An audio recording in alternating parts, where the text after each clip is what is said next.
ያደረሳችሁ እንኳን ደህና መጣችሁ። ያላችሁበት የባህር ዳር ዩኒቨርሲቲ ስቴዲየም ነው።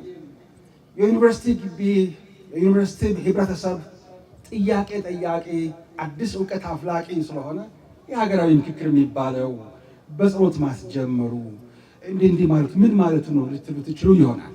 እኛ ደግሞ ለሰው የማይቻል ለፈጣሪ ይቻላል ነው የምንለው። ስለዚህ ተመራማሪዎቻችንም እናመሰግናለን። በሰው እጅ ብዙ ነገር ተሞክረዋል። ፈጣሪ የተገባበት ግን መስመር ይይዛል። ቅድም ወንድሜ እንዳለው ሰላምን በሀገራችን ይሰፍናል። 3 ነጥቦችን ማንሳት እፈልጋለሁ።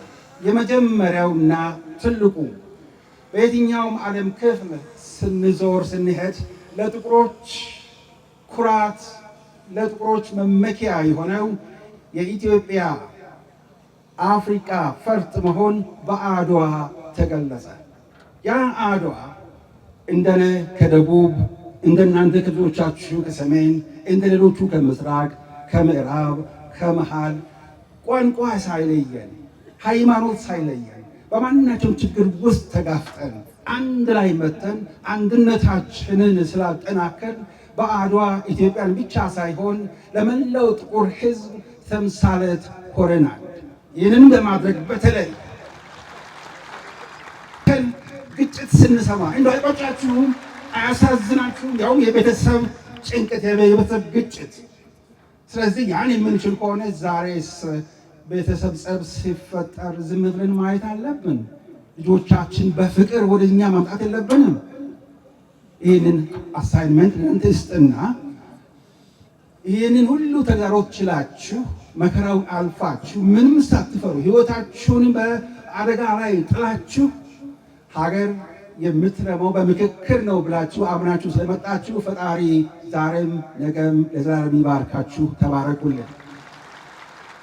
ሁለተኛው ነጥቤ አሁንም ከያለንበት ብሔር ብሔረሰቦች፣ ቋንቋዎች፣ ሃይማኖቶች አንድ ላይ ተባብረን ታላቁን የኢትዮጵያን ግድብ መመስረት ችለናል። አሁን በቅርብ ጊዜ የምናየው ይሆናል።